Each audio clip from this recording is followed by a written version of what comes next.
Hi, and welcome back to the best thing you watched this week. We've got Chris from Movies and Munchies, myself, Billy, who has lit the candle. Oh no! Oh, it won't blow out. Okay. It won't. If you are joining us for the first time, feel very welcome. If you're a recurring person that's enjoying our content, thank you very much for listening to us or watching us, depending which platform you are on. As always, we are on all podcast platforms, just about. For the video segment of this, we're on YouTube, and then there's exclusive content for your audio podcast where we talk about entertainment news and things we are looking forward to. This week, I think we have quite a few topics to get through, because for me, I had quite a few good things to watch, which is surprising. I was talking to Chris earlier off camera, and he had to choose what to watch and what to cover. So hopefully there's a few good titles in there, and I'm sure we'll do, as always, a few crossovers. We're going to be jumping into the movie quiz. We'll see who won. Yeah. Yes. All right. So the answers for last week's quiz, which I got 0 of them because it's been forever and a day since I've seen these movies. So that was a good choice on Ruben's part. And they felt obscure, but maybe that's just because I hadn't seen them. I don't know. We have The Island, Predator, and Ace Ventura: Pet Detective. So the only person on mine who got all of them and was first is our returning champion, Andre Proudfoot. So, nice. Good job. Right. Congratulations. On. Still loving Quick the surname. on the draw there. Whatever it's called. Oh, totally. Very cool. Absolutely. Nice. Should I do our 3 for this week then? Are you ready? Yeah, well, I'm as ready as I'm going to be. So, yeah. The only help I can give you this week is they're all kind of Halloween themed. Not Halloween films, but in a spooky. As it's spooky month. Jinx. Nice. Okay. So the 2 words for the first one are prehistoric bitch.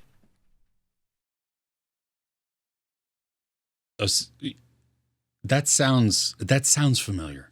Okay. So I'll do the sentence. Let's show this prehistoric bitch how we do things downtown.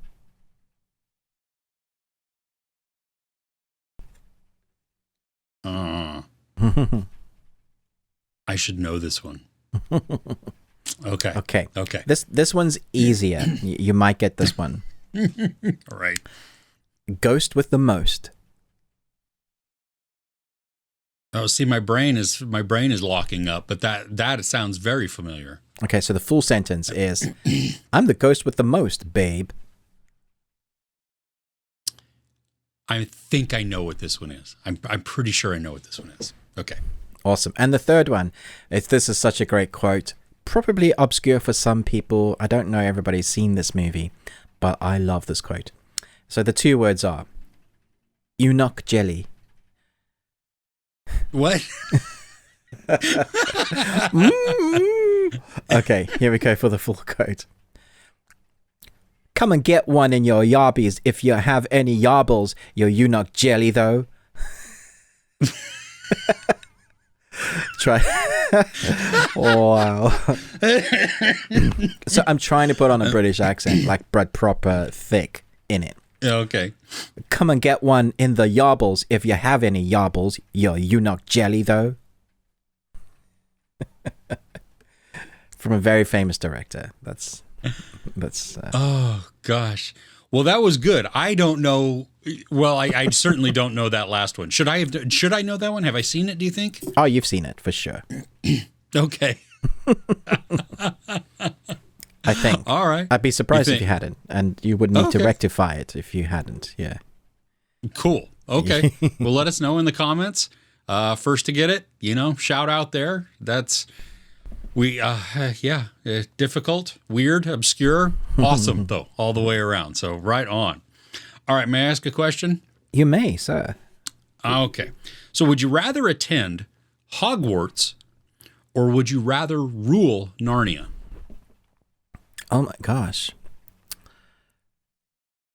So Narnia was my childhood, like that and Lord of the Rings. Like reading those books was the thing that I was that as spiritual as you're allowed to get if you were grown up in a Christian household with a dad who's a pastor. That's That's the thing, your escape into those worlds.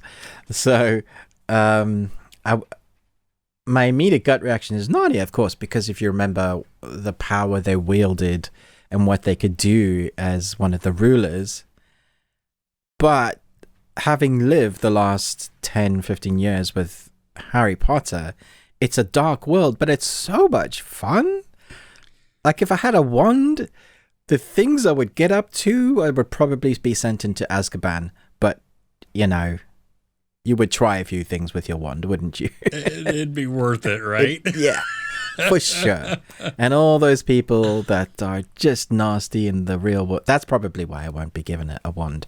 Because I'd be like, white supremacists, Avada Kevad. Yeah. And then Ruben goes to Azkaban. That's how that works. Yeah, but see, it's a public service, so there you go. But you could have a lot of fun with it. I just love how the world of the Harry Potter, the universe is growing, and we're getting that game that's coming out next year that's, you know, you're allowed to play as one of the wizards, attend Hogwarts. That's all I want to do. I'll be happy with that. Send me to Hogwarts. I will behave myself, I swear. What would you do, Chris? I think for the same reasons, yeah, I would choose to attend Hogwarts as well. I think there are aspects of Narnia that I like, but overall, I think I'm more entranced now by the world of Harry Potter. Yeah, just, you know, the surroundings, the characters even. Like, I would want to, not all of them, but a good deal of them I would want to hang out with, or at least be around or see. And as long as I don't have to go to classes, I might hang out with the Weasleys and just kind of get into trouble Weasleys there, are you know? the best, yes. But you see, I wouldn't mind going to some of the classes with, like, Potions Master, or, like, actually learning the stuff that you need to learn. If you actually had a decent dark arts teacher for once. Like, seriously, allow Snape to be the dark arts. He would be the best. Why haven't you done this? It's so frustrating. Okay, I could go off on a tangent on this. Do it. Just. Well, you see how many ways it goes wrong when they have all of these other people do it. So. Yeah. Yes. Wow. Sorry, she's very evil. Yes, she is. Yes. Oh man. Well, let us know in the comments below, which would you choose? I'd be surprised that there would be many Narnians, unless you are of our demographic and age, who actually read the Narnian books and know about, like, kind of where it ends in the last battle. But even the last battle reminds me of Harry Potter now, so I guess maybe there was some elements pulled there. But all the magics, all the good stuff that I like from Narnia is really represented in Harry Potter. You know, all the talking animals, which I love from Narnia, in Harry Potter. Well, do they have talking? Yeah, they have some. There's a few, but there's more creatures. You have Creature, Dobby. Yeah. The dragons are more want to eat you. Yeah, they don't rarely get talking animals in.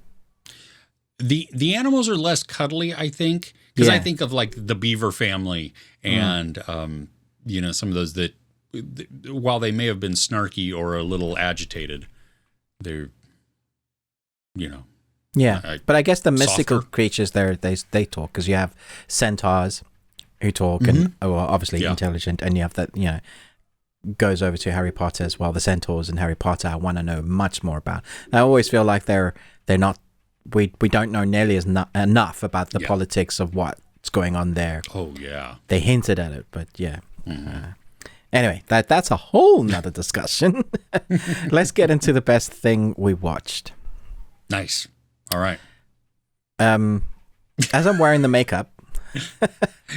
Yes, please. Let's talk about Hocus Pocus 2. And before I get into talking about it, I just want to call out a certain comment that I got on, because I watched Hocus Pocus 1 this week. Yeah. and I had a good time watching that. Had to refresh it, realized it's actually been a few years, because every year I get to, maybe it's too fresh, and I move on to I'll watch it next year. So I got to this one. And this guy, to be fair, he's been following my channel for ages. I think he's a subscriber of yours as well. But he said, and I took it personally, Chris. He said, Rob Vesper said, if your take on Hocus Pocus is anything other than it's a blight on all existence, why? I'll sit here ineffectually stewing for at least a few seconds. Apologies. Sorry, not sorry, but I don't want to know anyone who loves this film. Also, Hook is an embarrassing stinker, and The Goonies is flawed at best. If there's anything else people cherish that I could take apart, The Sand-A-Lot, not good. I was like, holy crap. Wow. I think I'm going to go cry in the corner, then hire a hitman. The gloves came off on that one, huh? Seriously? And just slapping everybody. Holy crap. but I mean, okay, we can acknowledge that, I mean, Hocus Pocus is full of cheese. Oh, it is 100% cheese film. Yeah. But that's some of its charm. You know, it's the overall feeling that you get from this. I mean, it is silly and it is ridiculous, but that's what endears me to it. And I mean, the Sanderson sisters are just they steal it. Yeah, totally, sure. Absolutely. Sure. Yeah. Okay, so jumping into the second one. Yes. I've seen some comments on Twitter where people are like, "What is that ending? I don't like this film anymore because of the ending." For me, the ending made the film. If I didn't have the ending for number 2, I wouldn't have felt connected to it emotionally. For me, the last 5 minutes of it redeemed the whole film. That's not to say I didn't enjoy the film, but I wasn't really on board until they brought it round. And trying not to do spoilers, but there's an emotional impact, for me at least. I was surprised. I had a lump in my throat. I was like, damn, how did they get me with this film in that way? What was your thoughts on that? I totally agree. The ending was wonderful. I mean, I loved what it did for our characters. That it really, especially with how the film starts out, it does bring it full circle. Yeah, it was a good way to do it. I wasn't sure what they were doing with the beginning. Can I just say, the 3 young actresses, the mannerisms because they were playing I thought, well done, young ladies, well done. Like, royal clap. Yes. I almost turned it off though. It's so cringy and over the top, and what the hell is going on? Yeah. But you get it later. Yeah. But I totally saw it. I was like, this is them with the buck teeth and the yeah. They've really done their homework on just copying the older adults. Yeah. But yeah, I understand why you almost turned it off. I did enjoy it though. Mm-hmm. I miss the talking cat. I thought that was they kept hinting at it and then didn't ever do anything about it. If you watch right until the end, there's also an end credit scene. Did you watch? Oh no! It came up to say just skip credits. Yeah, there's a reason why. Yeah. So there's an end credit scene that hints again at it, and the possibility of another film. Which makes me wonder what they would do if it was just be a new cast, because I don't think we could wait for these ladies to be another 30 years old. Yeah. No, I don't think that would ever work. And they do, for it being that long ago from the original, they do a really good job. I mean, they have really just revitalized their characters. The now modern twists that they toss in. It's great. That's exactly what I wanted. I didn't want anything more from them. I wanted, again, fish out of water, sliding doors with electronics, and it's like, who are these mystical warriors? What power they have? You know, in the first one, it's him with the lighter and, holding up into the spray, the rain of death or something. I can't remember what he said, but yeah, it was. And so the technology that they experience now, again, because it's moved forward 30 years, they incorporate that, and that's great. And then they incorporate it into like their brooms. What their brooms are this time makes sense. it totally works. Yeah, it's got the minds of their own. It's like they really do actually. They do. Yes, that's actually a thing. Go home, Roomba. You're totally drunk. Yeah. So they steal the show. I do think that there are some storylines within the film that wasn't needed. The continuation of taking the dude from the beginning and having him in the story trying to get his apple. I think he's a great actor. I just don't think he needed it. It just was like storyline. Yeah, it was filler almost. Exactly. Yeah. I would have liked more on the young witch. Yeah. Like they have their coven. I think some background story as to why, where, when. They didn't really give us enough to care about them, which is fine because I didn't. Which was interesting because in the first one, I'm rooting for the kids and the witches are evil. In the second one, I'm rooting for the witches and I didn't really care about the kids. So it's a proper just flip it on its head. And that made me worried for the film until the end. So I can totally see that. I liked the modern snark that is brought in and the modern sensibility where the teenagers are clued in and a little bit faster on the uptake with what the witches say. And they're like, oh, no, we're not teenagers. We're 40. Yeah, they're like, no, we're not falling for this again. Yeah. Exactly. So, they pick up really quickly on that. And I think that adds a little bit of the humor. I was still laughing out loud, not extended laughing, more of like a chortle or something but Sarah Jessica Parker and Kathy Najimy both doing these little things here and there. Like they walk in and Bette Midler's like, spread out. And you watch Sarah Jessica Parker slowly extend her arms. My and wife her legs. fully belly laughed at that moment. She was just like, "Oh my god, spread out!" And you're like, "Oh my gosh, that works." And it takes so like much. 6 seconds to do. It's they commit to it. That was so great. But there are things that their mannerisms that they pick from their characters in the first film that are back now that just fits so well. The things that they say like Book, they're just really interesting things. Actually, Book was a great character in this film. I was so surprised to create that for Book. That was another emotional little bit there that helps to build into the finale. I thought that worked really well. That's a nice little bit. It's just really added to the characters of the why. But now I know I want a prequel of Book. What is Book? Where did Book come from? Because they hinted at an origin story with someone else. So it kind of leaves you wondering. And Hannah Waddingham, is that her name, from Ted Lasso? Yes, it was great. Oh my gosh! Like I want a backstory with her. And what led up to this? Because she was like, I didn't know. Are you really evil and mean? Are you just kind of quirky? What's going on there? Maybe you're just nice and you just I don't. I feel like she's like the watcher of it all because they hint at her being around at the end. But they also allude, well, I don't think I'm reading into this. She warns them about a certain spell. And I think that's the reason why she's alone.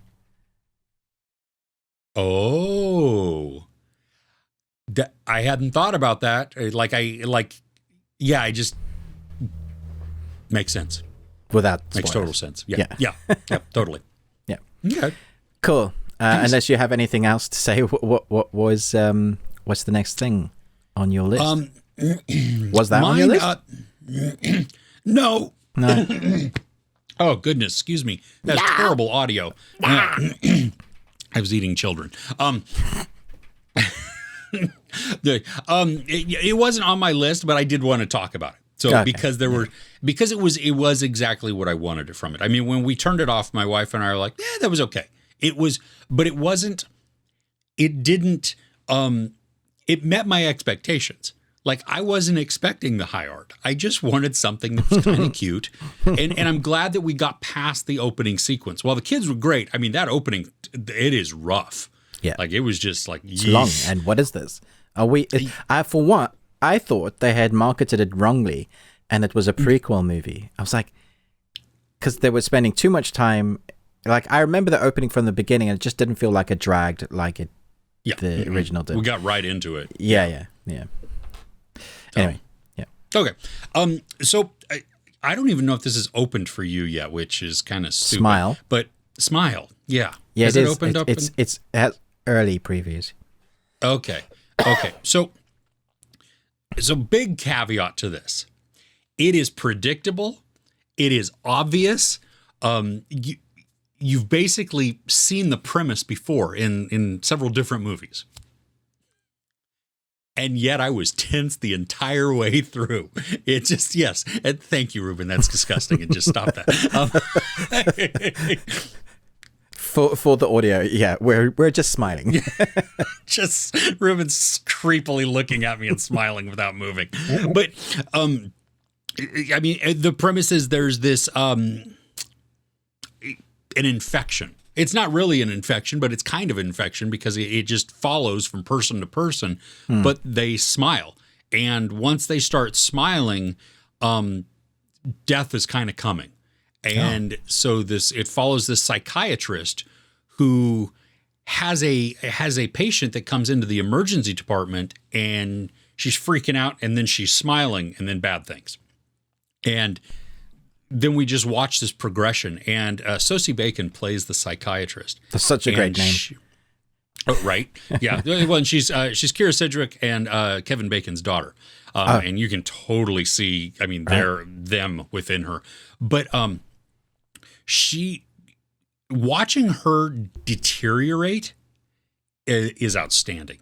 I mean, she like paranoia and anxiety. And then kind of unreliable narrator status. And what's great is that we kind of see it going on. Some of it is like, well, is that actually happening or is it not? But we're watching this, and so we get kind of her perspective more than the outside perspective, but we get to see how everybody else is seeing her and how she looks like she's just going off the rails. And because of things within her story, people are more concerned about certain things than they probably should be. Or maybe they have legitimate concerns, but anyway, so it causes them to react with her. There are some really great jump scares in this. Most of the time, they're not the whole, like, something just leaping out at you new. You know, it's the camera pans and there it is. Nice. And it has that stinger of the music where it goes, gee. But there were a couple of times literally where I jumped. And it was really, it's just a lot of fun. I mean, it's not, I think if you go in expecting something like groundbreaking, you will walk out disappointed. I mean, I heard a couple of people in the screening that I was at, they were like, "Oh, it's totally beatable." Well, dude, it's a horror movie. Most horror movies are beatable. What are you talking? Don't go to the basement. Yeah. Yeah, exactly. We watch these because the characters make some terrible decisions. And I go back to the characters don't know the genre that they're in. But it's definitely worth it. It's a great, I mean, especially for a spooky time watch, it's good.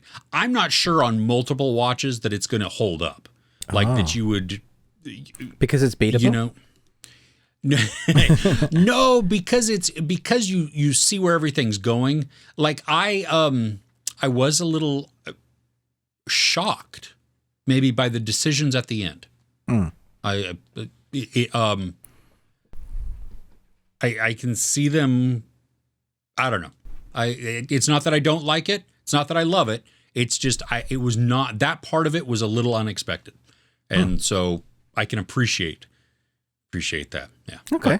So yeah, if you do get the opportunity, go check it out, and you have some fun. You get your muscles all tensed up, and then you walk away. I want to see it, but I don't want to see it alone, and my wife won't go with me.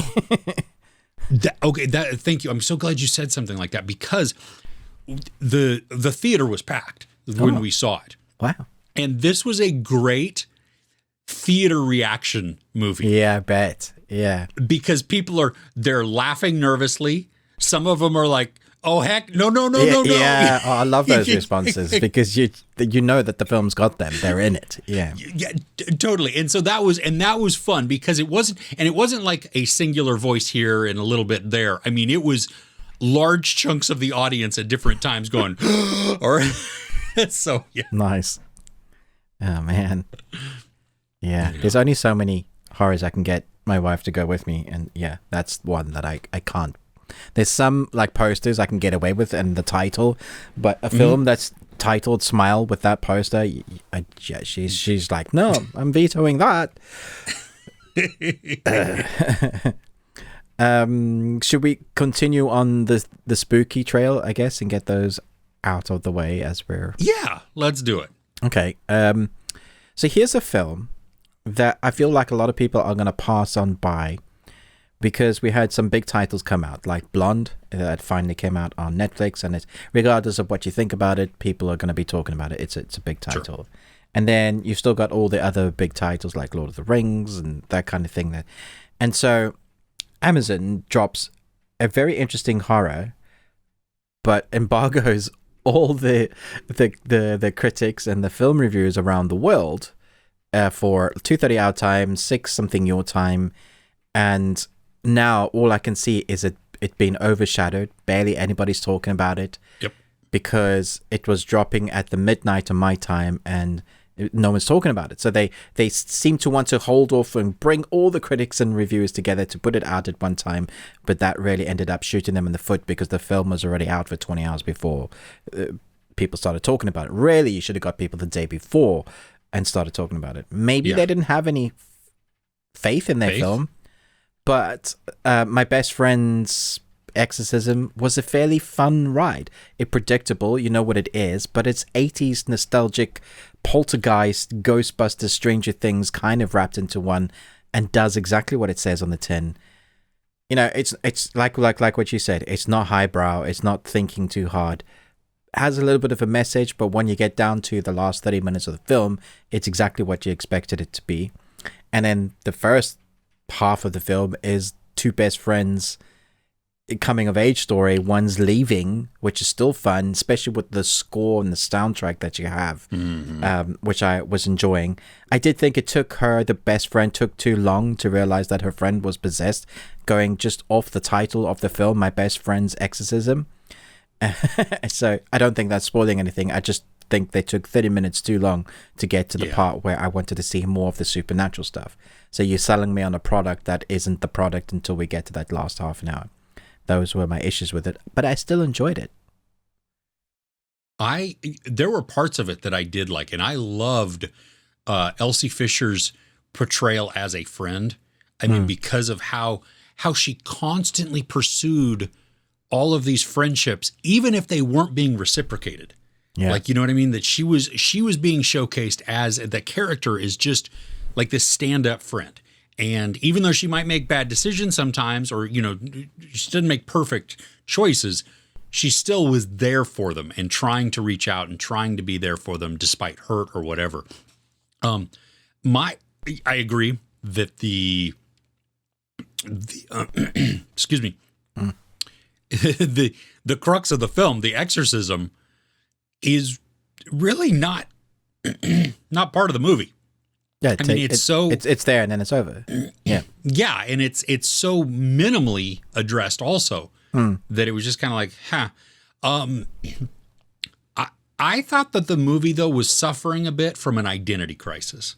Like I didn't know exactly what it wanted to be because at times it felt comedy, and it did deliver sometimes on the comedy. It wanted to be like, not necessarily horror, but at least creepy. Yeah. And occasionally it did that, especially at the beginning when we get where she gets possessed. That was some of the effects within that, some of the ideas that happened. I loved that. I thought that was really a strong point to the story. I really hoped we're going to get more of that, but it's really the middle of the film that the film struggles with. It doesn't know what to do with it. Yeah, well, and there's also portions where it felt like it was trying to be satire, but it never really went satirical. It just kind of hinted at like we're going I think even one of the write-ups suggests that it is satire, but it doesn't lean into either one. No, it doesn't. If it's trying to be, it's like barely skimming as a satire. So, I mean, there are portions within it that I liked. The whole Lemon Brothers, Dude, spiritual I love that body. bit. Dude, okay, so because I've had that for real. Like I've seen that in South Africa. We had power builder Christian dudes. You had the same in America? Oh, totally. Yeah, the absolute. I mean, that was what I was. So accurate. It was so ridiculous and absurd. And that's what I was hoping, really, that they were going to dive harder into the. Yeah, I thought that's where it was satire. going. Yeah. Yeah, especially because you have like Gretchen's family, who's very religious, but very money driven, and so there's these portions where you felt like you were going to talk about this, and then you just didn't. Yeah. It was just kind of there in the background. I did say in my review, though, I was really legitimately bummed. I even told my wife, I was like, dang it, they didn't do this. The Lemon Brothers did not tear a phone book in half. I mean, that was I've seen that show live where with the handcuffs, they break out of the handcuffs, and then there's a phone book. You know, there's big yellow phone books. Oh my gosh, yeah, we've experienced that same show. Yeah, it's by the power of God. Yeah, I don't.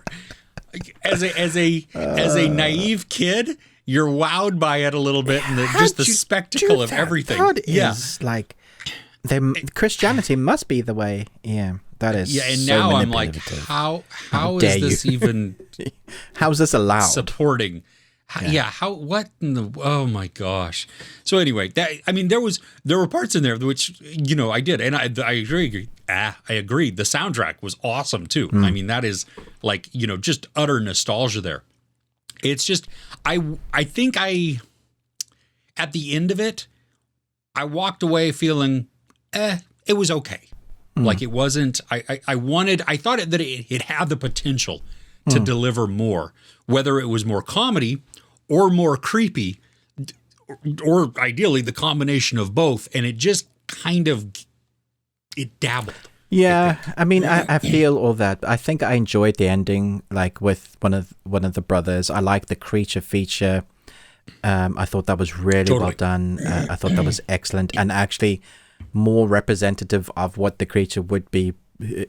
There's all my Christianity coming back, like the devil's like a roaring lion, but actually what you see is a small little thing, without doing massive spoilers, sorry. Yeah. But there's a thing that is like, oh yeah, that's actually how your monster, if you had your monster that tormented you for ages, what it would actually look would probably be this tiny little thing that you could kick into a bucket, you know. And I thought that was really clever. It was a well done moment, and it looked great. Like it didn't look like it wasn't real. I wish they did more of that. There were moments when they started messing around with the supernatural, which were really good, where you see her as possessed, starting to mess around with the supernatural because she is possessed and has abilities, sort of. And I thought had she done more of that, that would have been great.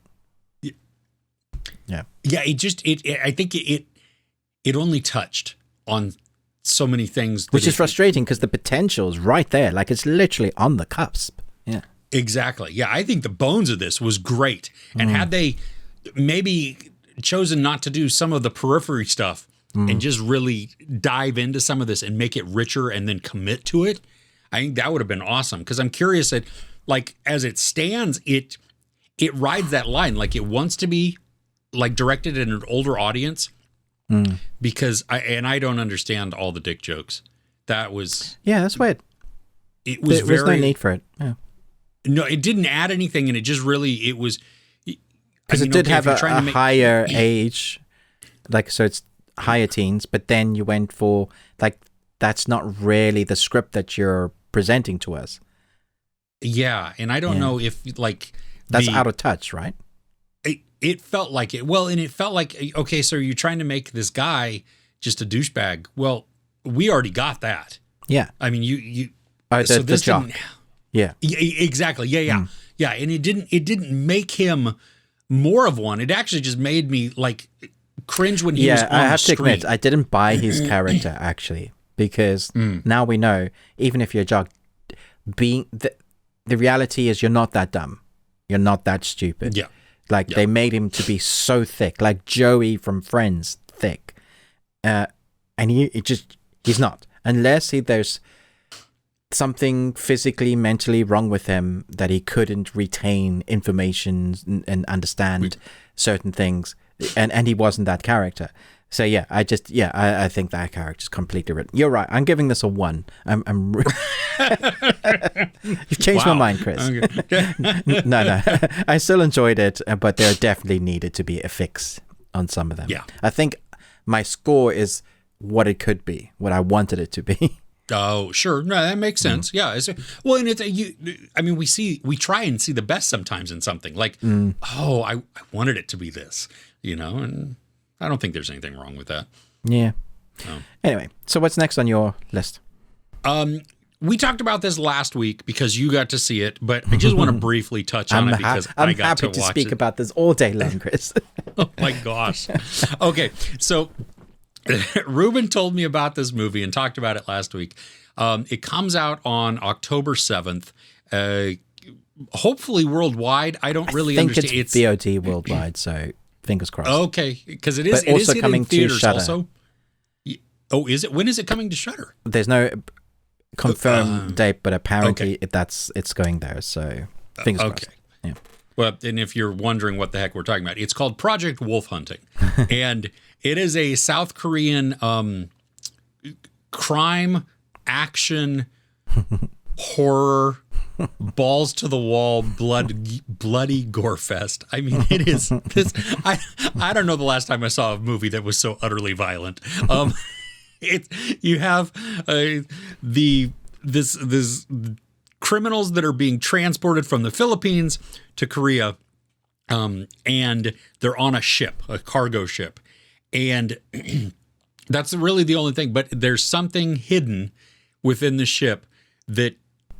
But before we even get to that, the amount of violence that occurs is just off the charts. I mean, so we're watching this thing and I'm like, I mean, my eyes were just bugging out, my jaws open because I'm like, holy crap, and they just like no hesitation, just murder and mayhem going on. And you think, how can you make this more wild? Yeah, I wasn't exaggerating, Chris.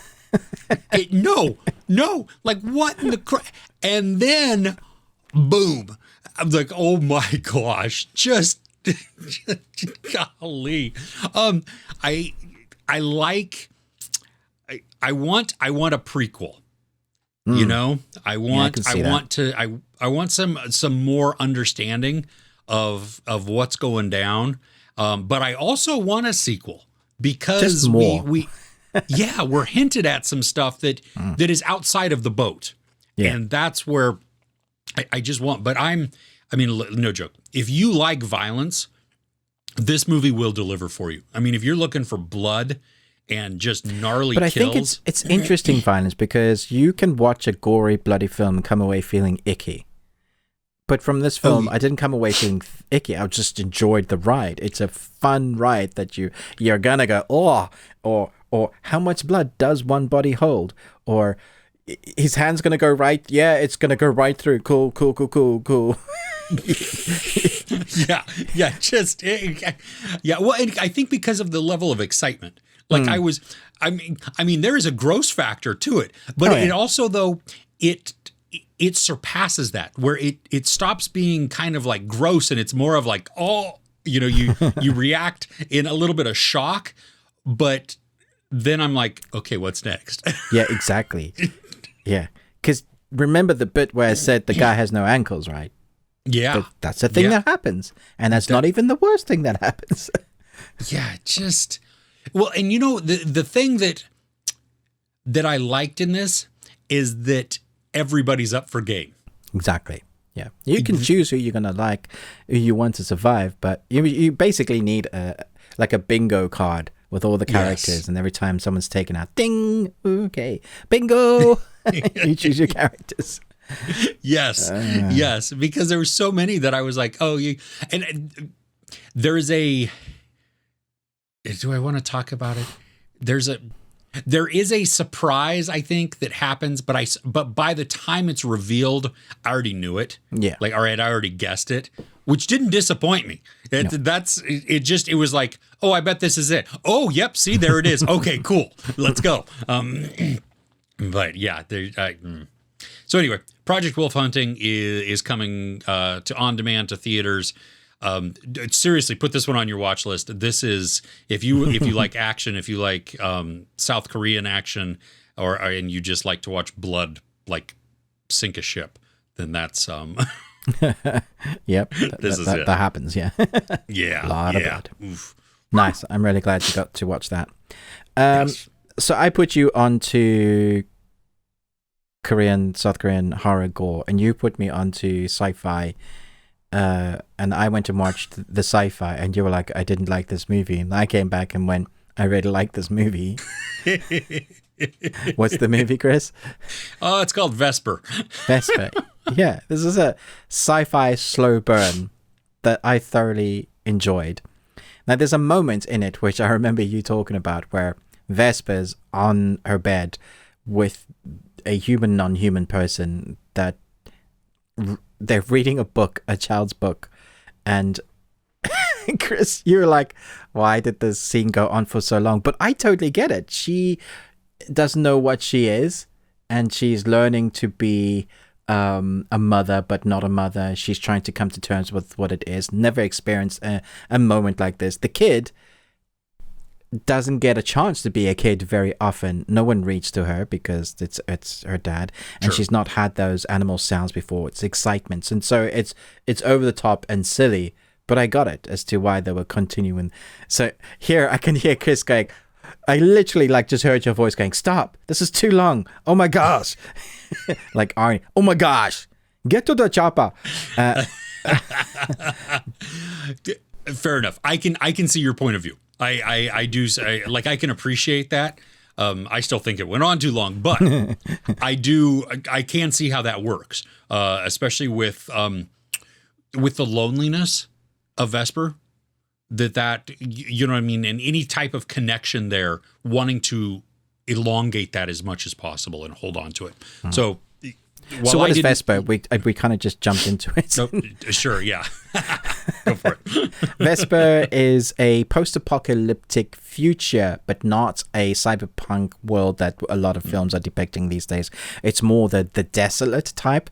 But if you took a little bit of Pandora's Avatar, with the plants having gone crazy because of biosynthesis, that is kind of the world that we now live in. So human technology has progressed quite well, but in more different than we're used to seeing on screen. And there are these places called citadels where elite humans live, and those that are scum live outside of it and just have to fend for themselves. And on the outside is little congregations of people that are trying to survive. There are other storylines that are going in amongst this that I'll let you discover for yourself. Personally, I thought the art design and set pieces for this film, the cinematography, are all spectacular, especially knowing that it has a really small budget. I was just like, dude, you guys did fantastic. Your artwork, your creations, your design, the way it looks, loved it. But I understand that the feeling of that the ending didn't really pay off for the film. But I like the journey of the film. I think that's what I enjoyed. The characters, I even like the bad guy because he was kind of so vile and creepy. The guy with the kids. There's a guy with the kids in this film. Jonas. Great actor, but also you love to hate him. So as a sci-fi indie project, I love the art. I kind of want to know more about it. What did you think? So the positives, the plants, I loved that. I loved not only the design and the idea of them, but then a lot of the execution that they do. I think it looks, I mean, you're right. It's beautiful. And it's crazy because it's the world that we see is so just dirty and dark and dead. To have these living, glowing type of, effervescent or not fluorescent, I don't know the right word, but like luminescent. That's it. Bioluminescent. Yes. That's the word I was looking for. Thank you. Where they just, they glow a little bit. They react to their surroundings and to people. I thought that was great. There's a bit towards the end where the plants and, well, there's a reaction. And I loved that. I thought that was spectacular. I mean, that was a good imagination for what can we do with these? And, and the story thinks, well, if we need to do this and we need to accomplish X, but what's a better way to do it than having maybe a character take care of something? Yeah. So anyway, I thought the acting was good. I mean, the girl that plays Vesper she carries the movie because we have to watch her just trudge through life with a hopeful outlook in a hopeless surrounding. Yeah. She's having to act well beyond her years. For sure. Also. Yep. And so it does provide a sense of sympathy and compassion towards her because she is struggling to survive in this land that is really trying to kill everybody. I mean, it is inhospitable. And not only so is she trying to keep herself alive, but she's also caring for her father. And so that dynamic, I think, is good. For me, Eddie Marsan, who plays Jonas, the creepy bad guy, for me, he was just a generic bad guy. Like he was creepy and he was unsettling. And so it's not that. It's just his motivation. I wish they would have dove in, something, examined a little bit more, especially as it relates to the Citadel. Yes. Because it's hinted that he has a connection with them and that he maybe has been given some power by them or some authority, or maybe he just has authority because he's intimidating. I don't know. So I wanted a little bit more of that. I think for me, I never felt like the Citadel was really anything. When you think of, and I'm not comparing the movies by any means or the stories, but when you think of the Hunger Games and they have the Capitol, where everybody that lives outside of the Capitol looks at this with like awe and you feel that from everybody. And the Capitol is filled with rich, disgusting people who don't care about anybody else. And so I get that is probably the sentiment there, that there is this extreme divide between the have and the have-nots. But I didn't get like the whole threat level thing, the disparity. I mean, I understand the disparity, but the antagonism, maybe, I don't know. They felt nebulous to me, like they were just there. And so I don't know. And for me, I mean, slow burn was right, but I just found it boring through a lot of it. I can appreciate so much of that. And I'm glad though that you liked it. And I know that from what I've seen, I'm definitely in the minority of who likes this or doesn't like this. So that's, and I'm willing to go with that. That's okay. It reminded me of films like Annihilation. Do you remember that? I do. See, and I didn't, the first time I saw it, I didn't enjoy it.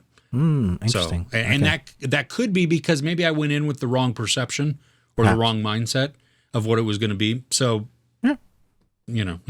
Well, thanks for putting me on it anyway. Oh yeah, no. And I'm glad that you loved it. That's the thing. That's great. So cool. I guess it's your turn. Okay. This one is I think you reviewed it also, but it's on Netflix. It came out this weekend called Intergalactic, and it's like from the Kid Cudi created this, and it uses his a lot of his music, but also just a phenomenal soundtrack. And it's a love story drama that is animated, and I mean, come on. If you like Into the Spider-Verse, if you like some of Richard Linklater's type of rotoscoping, there was one other that I thought that who, well, it is, that's the type of animation that you get in this. And it is, I mean, the animation is wonderful to look at. I liked the story. I think it's only the beginning of a story. So if you're looking for like a full relationship arc, you're not going to get that. You're getting a guy and a girl who meet, and then the beginning of their relationship and the dynamic that goes into that beginning of the relationship. There were some shortcomings to it, but I was blown away by the art and the way that they chose to do it, because they went dreamlike at points and surreal, but then also had it kind of grounded at times, where our characters would do things that we would normally do. Yeah. So what did you think about it? Did you like it, not like it? Yeah, Intergalactic was different to how I was expecting the story to go. I wasn't expecting the rom-com drama, which was a nice change. I liked the fact that it had two perspectives from our main protagonist, who we think is our main protagonist, then to his new love. I'm trying to remember her name. Meadow. I was going to say, she had a very cool name, Meadow. And we see a lot from her perspective and what she's going through in life and what he's going through in life. And we've just established that he didn't want a relationship, and then he sees her and the world kind of stands still, and you're like, something's going to come into play with that. I think the animation is fantastic, but I think it's strongest when we see their dreams or someone's telling a story, because then it really gets creative, and the different types of animation styles that we have there are just like, literally my jaw dropped a few times, like, whoa, that is cool. What am I seeing? I kind of want to watch that again. Let's skip back a few seconds and just watch those few seconds again. The one thing that took me a while to get into was the drop in frames, and it's not actually a drop in frames. They purposely took out some of the frames to make it feel more like a comic, which I now understand. But it took me probably 20 to 30 minutes, and it's still there throughout the film, but I think you just get used to it. Like, your eye just continues to watch, and that's how they're telling the story, because they wanted it to appear more like comics. So that's one kind of negative, I guess. If that's something that your eye is expecting, you're used to some anime and animation to be fluid movement, and then you're like, sometimes you're like, is my streaming service just not working right? You know, is it stuttering? It's not. It's purposely meant to be there.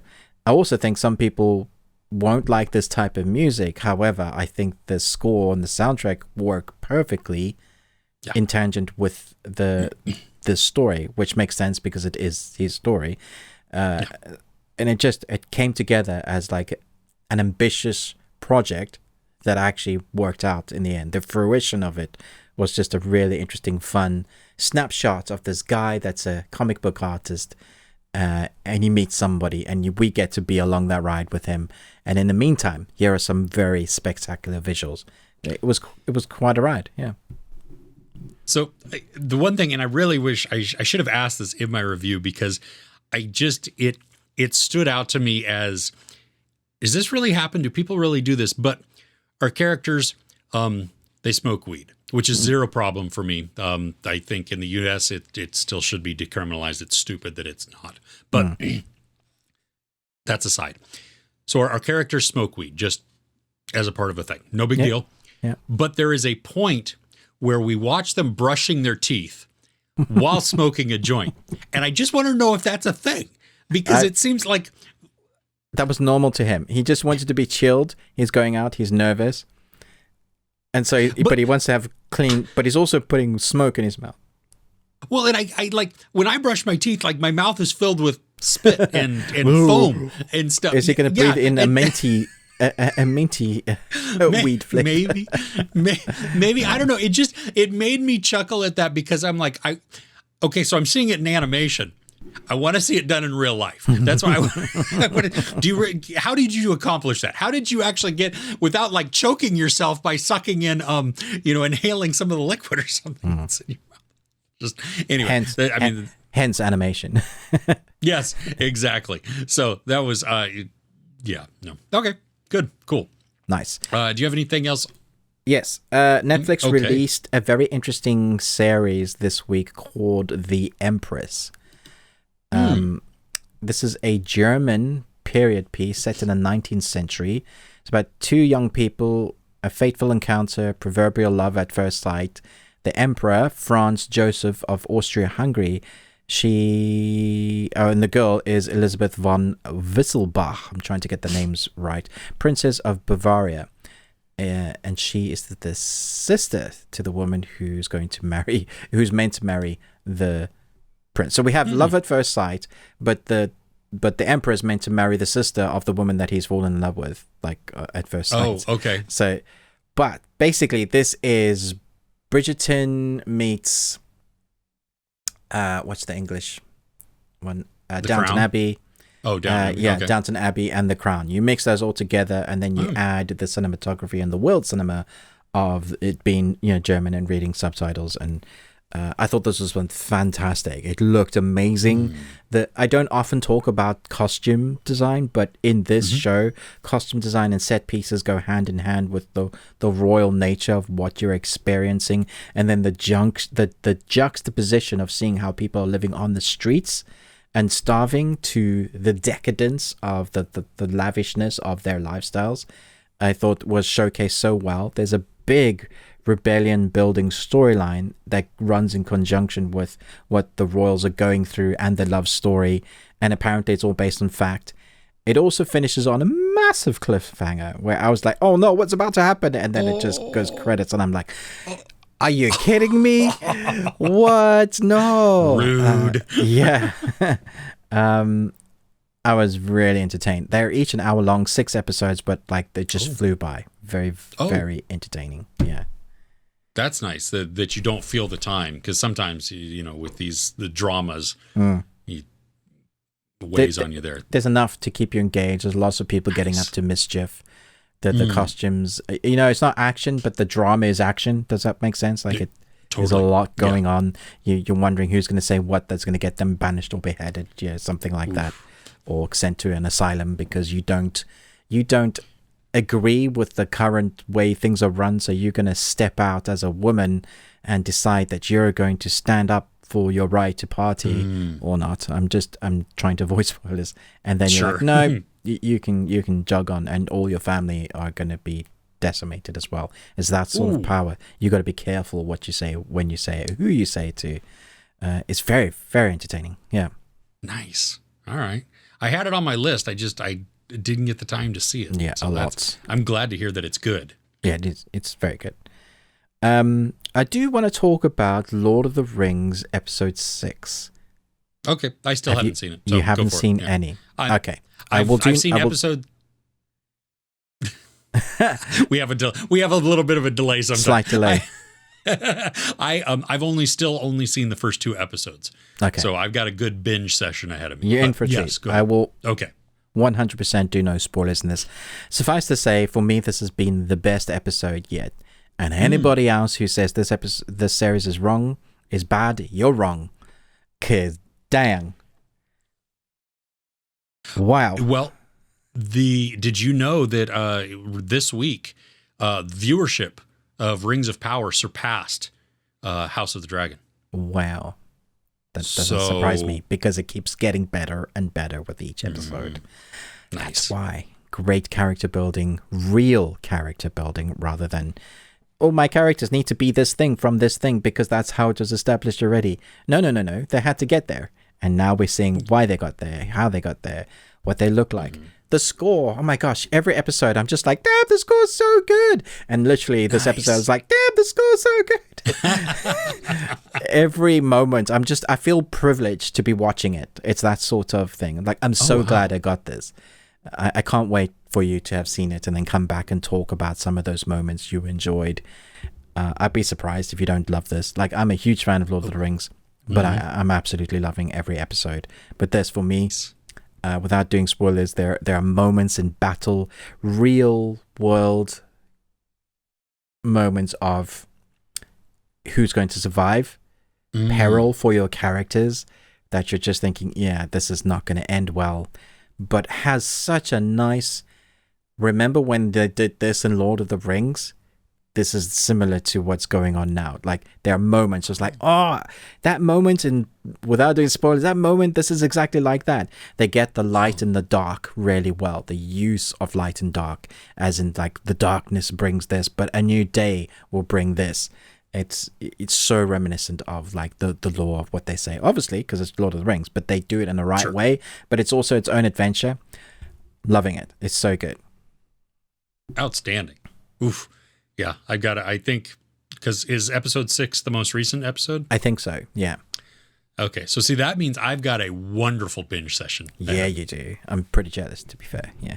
Like, I get to enjoy just a huge chunk of this. And each episode's like 70 minutes. Yeah, no, I know. That's why it's like, I got to get my butt ready for a proper sit down and just enjoy it. Oh, it'll be good. Nice. The last thing I wanted to talk about, which I'm hoping that one day you will go and watch, just for the acting ability of Kenneth Branagh. He did a miniseries with Sky Original called This England. And basically it chronicalizes everything Britain has just gone through with the Prime Minister through COVID, just before COVID and after COVID. And it's Kenneth Branagh as Boris Johnson. And so they do the makeup, and he looks, most of the time, he looks like Boris Johnson. I do question whether this was the right time to put it out, because it's still very fresh and very raw. My son's best friend just got COVID. He's really ill. And all the politics, like, we are still living the aftermath, but we just got a new prime minister. So everything they show in, from the floods we experienced to people dying, to how the country was handled by not shutting down sooner, you know, all of that is showcased in a very raw, real way. They don't shy away from, actually, we made a bunch of mistakes, sort of in the storyline, and how Boris reacted to that and dealing with his own family issues. But putting it out now seems like it's just going to excite people that were upset again to like being already angry again, reminding us. There's there's an episode, episode 2, I think, where the first nurse that had COVID dies from COVID. But they show us what his family went through, how he contracted it, who he was. Such a beautiful family. And he dies. And I remember having quite a guttural reaction to that moment, going, yeah, that sucks so much. Why didn't we shut down sooner? Why didn't they act sooner? Thousands of people died because of your inability to kind of meet the expectations of what local governments should be doing. And so if that's me, I imagine everybody that's watching this is like, yeah, this is why are we watching this? That, huh? Yeah, it's so real. Yeah. And it feels like it's too soon. You know, the 9/11 stuff, sometimes you watch a film on it now and you think that's still too soon, but it's been so long you can watch it in that perspective.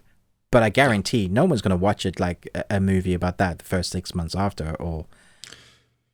No. Yeah, especially because we're still going through it. I think that's I could see that is a very real feeling of like, just too soon. Like, doesn't take away from how awesome this could be, but I don't think we're ready as a people. I mean, would you be ready to watch a thing on Donald Trump now?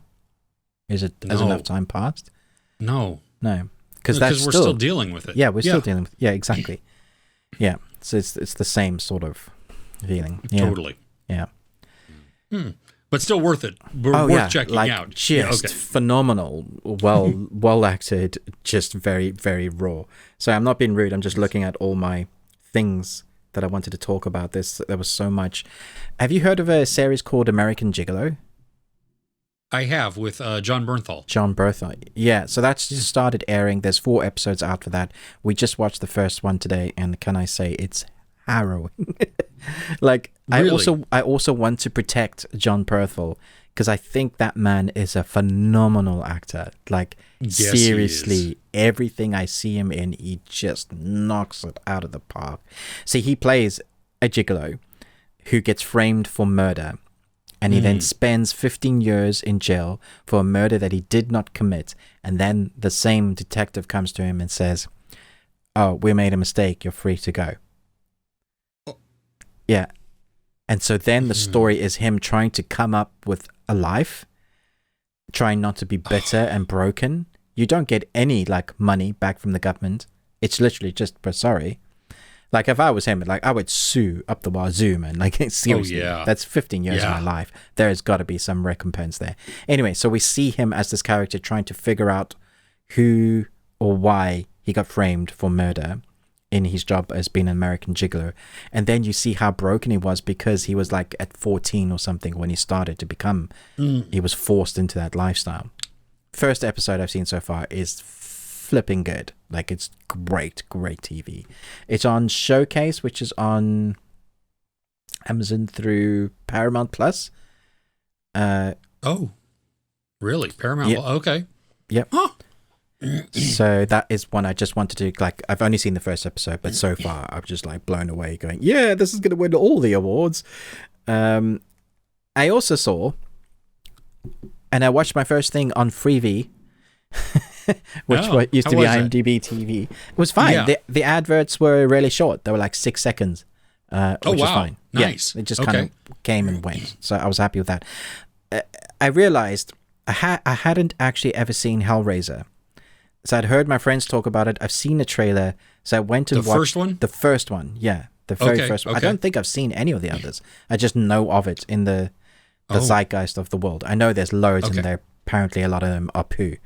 But I watched the first one and I came out of it going, that was really cool. But the more I think about it, I'm like, yeah, that's aged somewhat. Yeah. No, well, and, if you get to go and watch Hellraiser 2, which I think Hellraiser 2 is the better story. Yeah, I've had comments going, watch Hellraiser 2. Yeah. It's dated though also. Just yeah, we started to watch it, I don't know, a year and a half ago or something like that. And I was like, oh, this is rough. Like it has some great concepts, but But the first film it's a weird film, Chris. It's not straight up horror. It takes ages to get into the horror. It takes ages to build the lore. It's shot like it's dream sequences. It's Clive Barker like he's on drugs. He writes and directs it, and the creature features just where he obviously stands out. Like if you think The Thing, you know, it's that sort of filmmaking with those real tangible monsters and gooiness. But the film itself is bonkers. It's just so weird. It has nods to films like Nightmare on Elm Street and Poltergeist and The Thing, all kind of wrapped up into a David Lynch movie. That's kind of what this first film is. So I came away thinking that was really interesting in its art style and makeup and prosthetics. But what the hell, man? Why does this has such a great cult following? I don't get it. Like, I was like, this is a classic 3 film, like 3-star at the time. If I'd watched this, I probably would.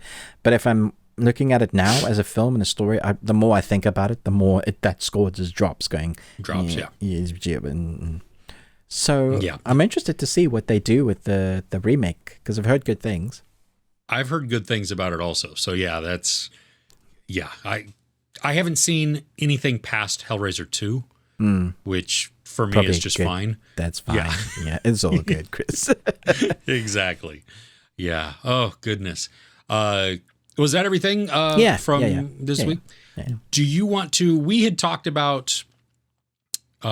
because it is spooky season, we wanted to focus on a movie or two that maybe might be new to us or has been really like a long time ago that we had seen. Yes, I definitely want to talk about genre. This. I want to talk about one particularly. Well, you can talk about the other one if you want. The good one. You can talk about the other one if you want to. I've tried to block it from my mind. Let's just say we chose a movie that neither of us had seen. It is on HBO Max, at least in the US. It's on Amazon in the UK. Yeah, Amazon in the okay. It's called The Horseman, and it stars Dennis Quaid. And yes, it's got a different name in the UK. Does it really? Yeah, The Horseman of the Apocalypse, I think. Oh, okay. So it's longer. Okay. Yeah. Just don't watch it. It's it's so dull and disjointed that I was bored through all of it. There were hints at it. It's a 7 wannabe. It is a 7 wannabe. Yeah. And you know, it was funny. Gosh, what was it? Were you the one that said to me that it was a poor man's 7? Yeah.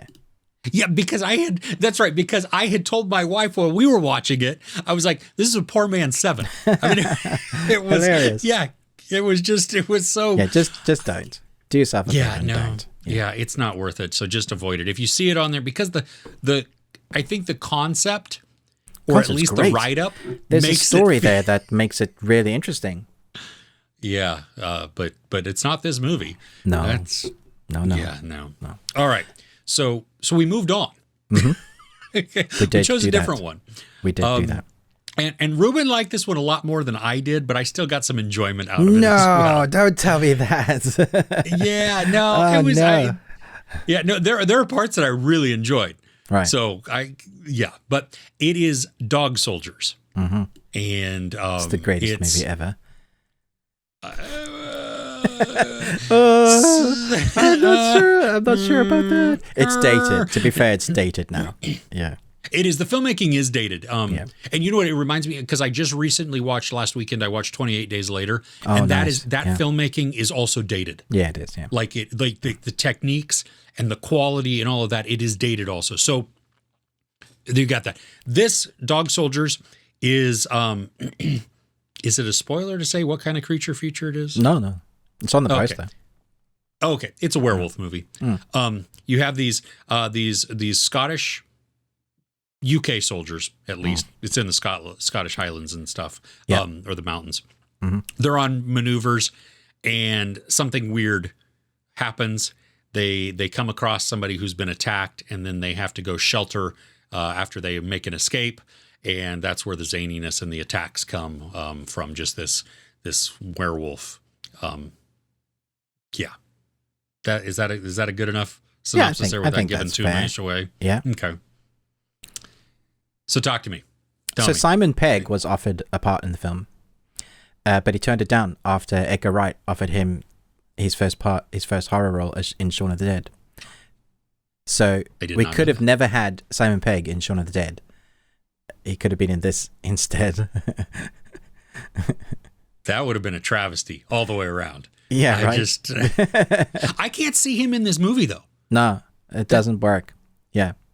Wrong tone, I think. Yeah. For one, this is a massive cult following. And one of the reasons is because there are so many things that happened in this movie to make it happen. So many random, funny Easter eggs of things like, for example, some of the corpses hanging around in the basement were originally created for and used in Event Horizon. Oh, cool. Yeah, there's loads of things like that in this movie. I think, for me, why I love this is quintessential British. The dialogue and the scripting are amazing.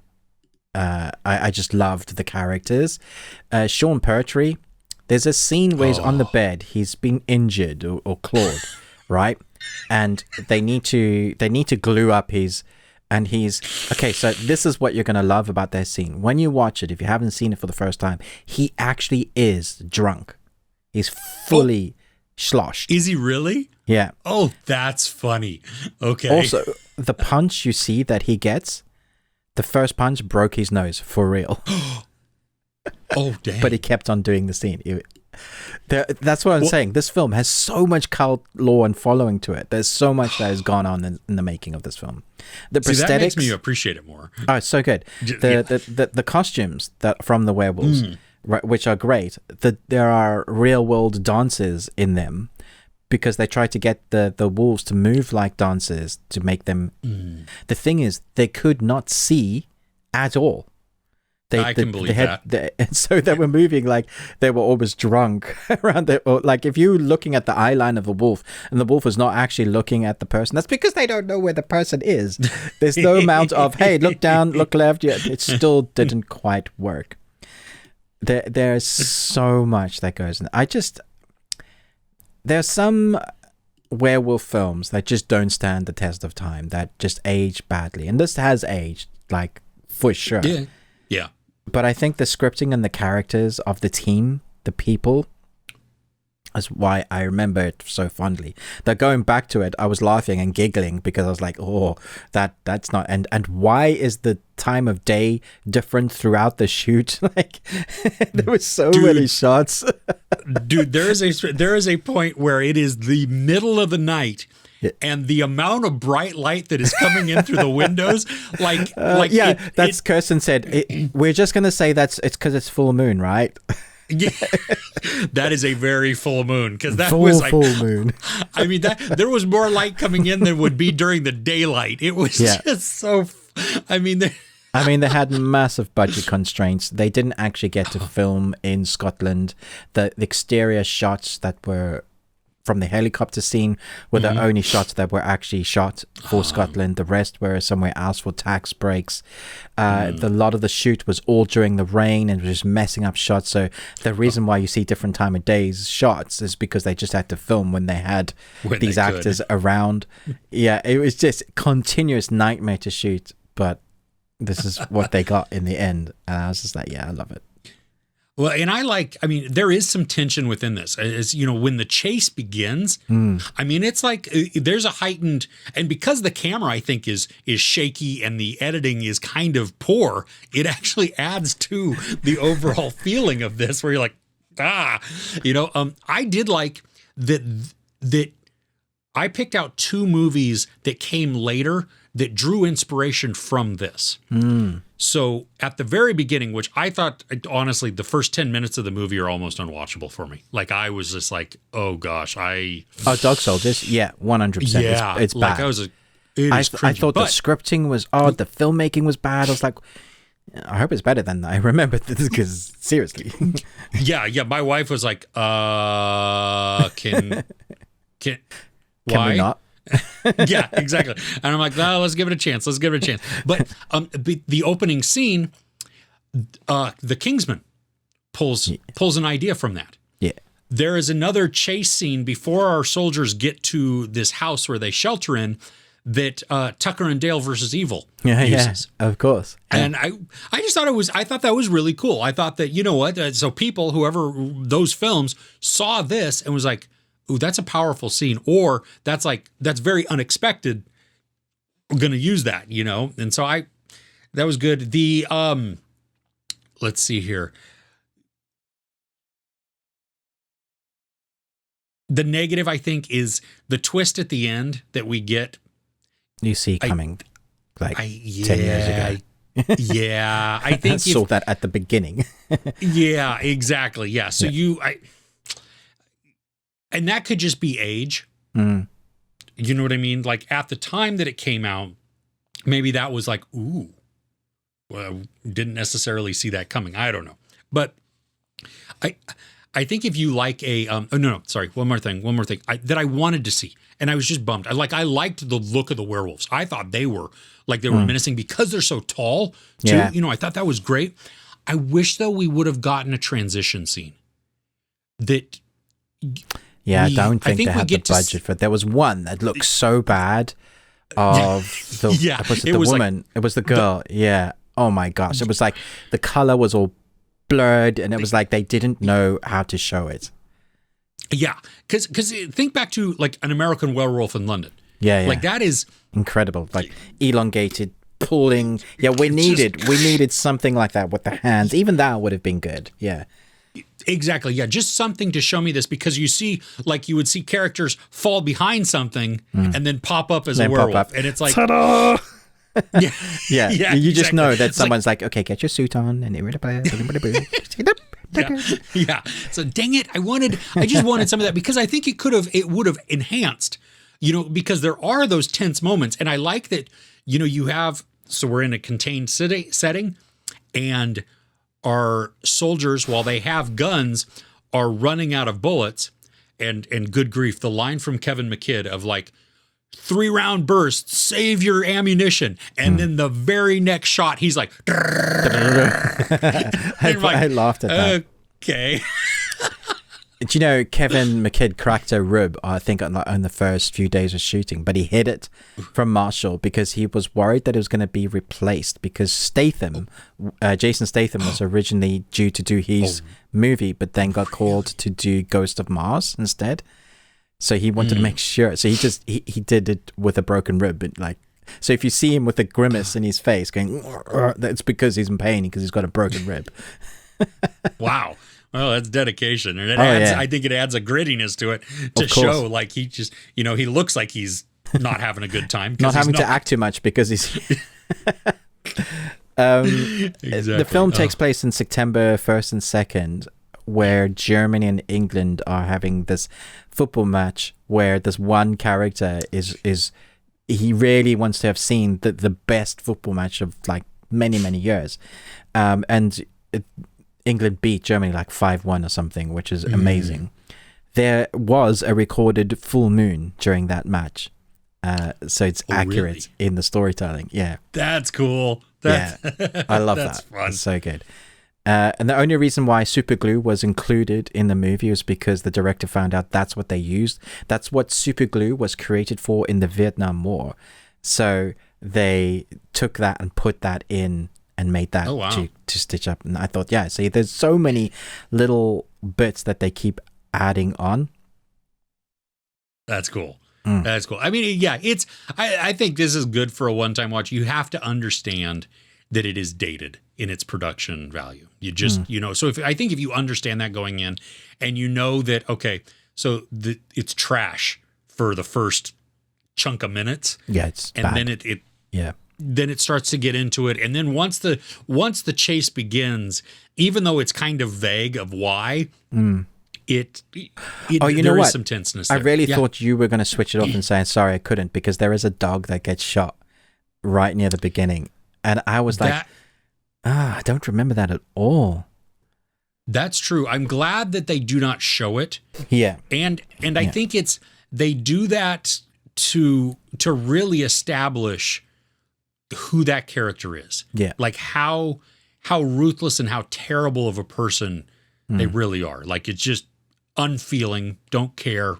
And so you're against them, which makes sense, especially then because you also have Kevin McKidd's character who you now instantly root for. Yeah, because of it's a clever establishing who the good and bad guys sort of are thing. Yeah. Exactly. Yeah. Yeah, I really enjoyed this. I thought it was good. I know it's dated and it's old, but I think that I love the dialogue that leads to the horror. I think that's quite funny.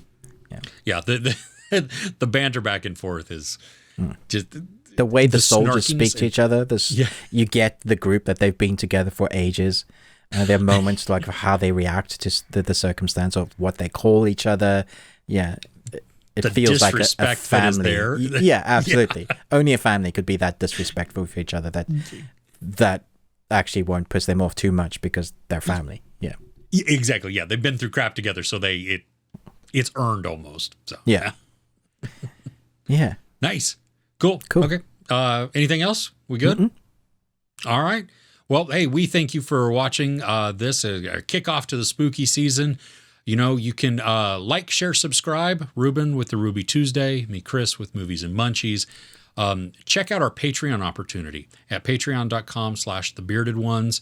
The last couple of ones, we had some poster challenges where Ruben and I obscured posters, and Ruben was much harsher to me the second go round, which was fun, and he just decimated me in that challenge. So that was awesome. But you can head over to that URL. It's linked in the description below, and just check out what opportunities exist. You can always tweet at us at Best We Watched. And if you want the extended audio version where it contains not only this bit that you just watched, but it also contains portions of entertainment news, some randomness, as well as the things that we're looking forward to, you can find that anywhere you listen to podcasts. And we also linked just a jumping off point in the description below. But if you do happen to listen to us there, if you could rate and review us, that would be huge. With that, we thank you for tuning in, and we'll see you next week. Take care.